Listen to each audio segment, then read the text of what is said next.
My ex-friend destroyed her relationship. Life entry, buckle up, guys. This is going to be a wild one. It's a long read, but it'll be worth it. So I used to have two friends who were a couple. We all met at a shared job and hit it off and began a friendship. There's me, 25 female, and honestly ATP, I can't remember how old they were. For the sake of anonymity, let's call them Millie and Noah, though what I'm about to tell you is very identifying if you know these people. Arl. Noah and Millie met at a different job and ended up moving in together within like weeks of starting a relationship. Millie was with an abusive partner and Noah ended up being her white knight. They had a crummy apartment where they kept their dog, who constantly peed and pooped in their apartment because they'd be gone for over 8 hours at a time and just not gaff.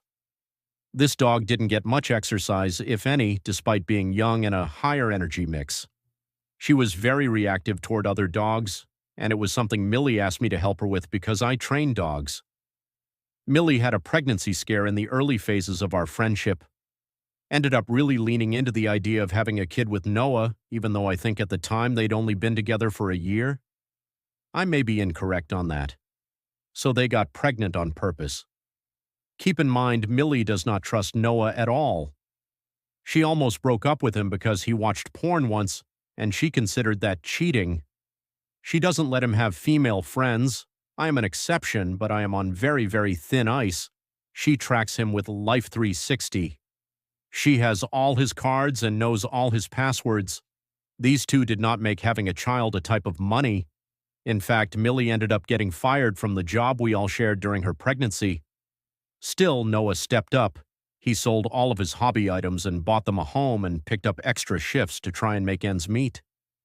Millie began door dashing, but she would only do it if someone could go with her, often making Noah drop those shifts, leave early so he could work on his rare days off. While heavily pregnant, Millie adopted a large dog at the animal shelter.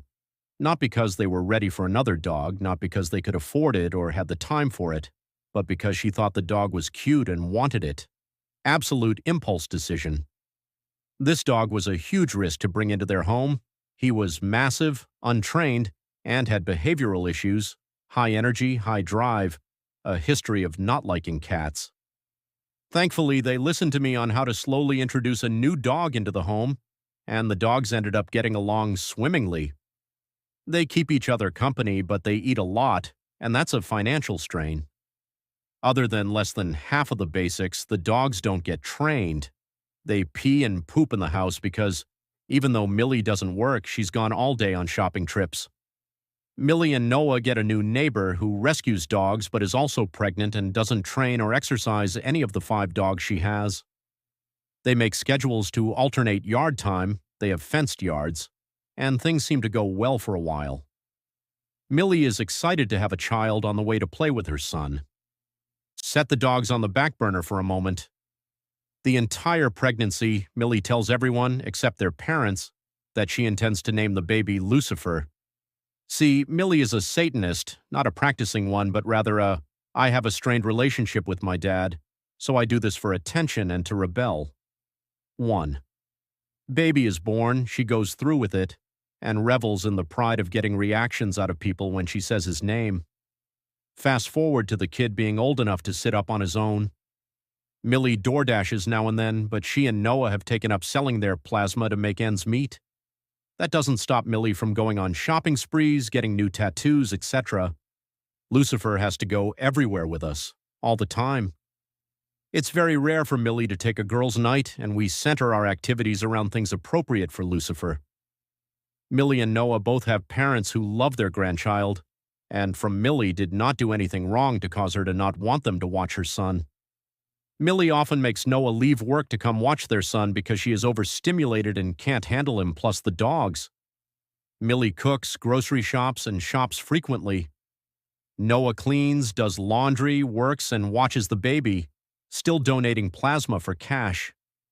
Their finances are strained, time goes on, and Millie is not a good parent. Her son is being raised entirely by screens. He wakes up? Screen time. Has he started being inconvenient? Screen time. He is placated by dancing fruit, and if he doesn't have access to a screen everywhere we go, he screams. I send her videos of screen-free activities I find online that are easy to do with regular household items. Sometimes we go on walks or we all go to trivia night. Millie takes me out to fancy places to eat a lot. Millie comes over to my house frequently and with very little warning. Once there, she sits on her phone and pays no attention to her crawling son. He becomes my responsibility. My house is not child-proof, and I have to rush to crate my dogs when she arrives. Lucifer makes a habit of tugging at the crate doors to try and get the dogs out, getting into my Scentsy packages, and once even comes close to dropping a 10-pound kettlebell on his leg when I tried to stop watching him. Eventually, Millie caves and I get her a job with me. It's good money under the table. Millie meets our male co-worker, father of 3+ and newly divorced Tim, late 30s M. Tim flirts with me and I decline his advances blatantly. Millie targets him.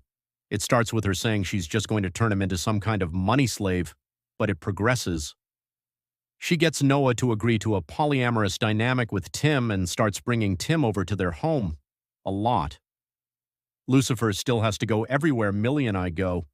He has to have a bite of every food, even if it's from my plate. He is still addicted to screens. Millie isolates Noah from his family, forcing him to leave very early when we all went to Noah's dad's retirement party. The massive dog they adopted almost went through the neighbor's fence to attack their dogs. Millie was physically unable to pull him back, but Noah barely managed despite being much smaller. Thankfully, no dogs are injured, but Millie starts asking me if she should have the dog euthanized for behavioral issues. I tell her no, that there are ways to work through this via consistent training. The dog jumps through X2 windows to go after the dogs he saw on the street. Millie does not want to train him, she wants him gone. Millie starts pushing Lucifer onto anyone else in social gatherings so she can drink and do drugs. She stops watching him if other people are around, usually me because I don't drink. Lucifer almost drinks Fireball one night at a party.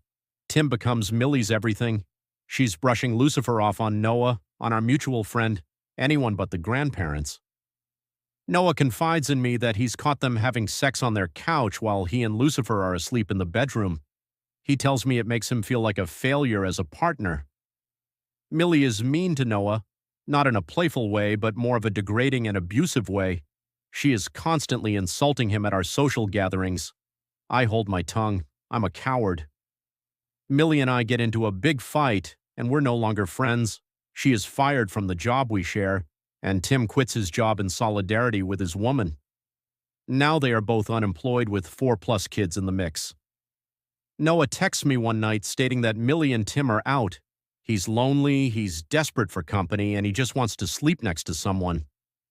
I decline because I don't want to end up on IDTV if it's a setup or Millie comes home. I also knew that it wasn't just going to be sleeping side by side. Millie starts calling me from different people's phones to prank call me. She often just screams into the phone. I block every number she uses. At some point, Tim moves his cat into Noah and Millie's home. Their second adopted dog, whom they had now had for over a year, ended up killing the cat in a bloodbath. Millie calls Noah and makes him clean it all up. She then states she is going to have the dog put down, even though the contract says he has to be returned to the shelter he came from. Millie finds the texts during New Year's. She beats Noah in front of Tim, our formerly mutual friends, and in front of Lucifer. She then dumps him for Tim, ends an almost 2 to 3 year relationship for a guy she'd known less than a month when it all began. She and Tim move in with Tim's brother and begin living in the basement. She takes Lucifer and their original adopted dog and tries to keep him until a court date is set.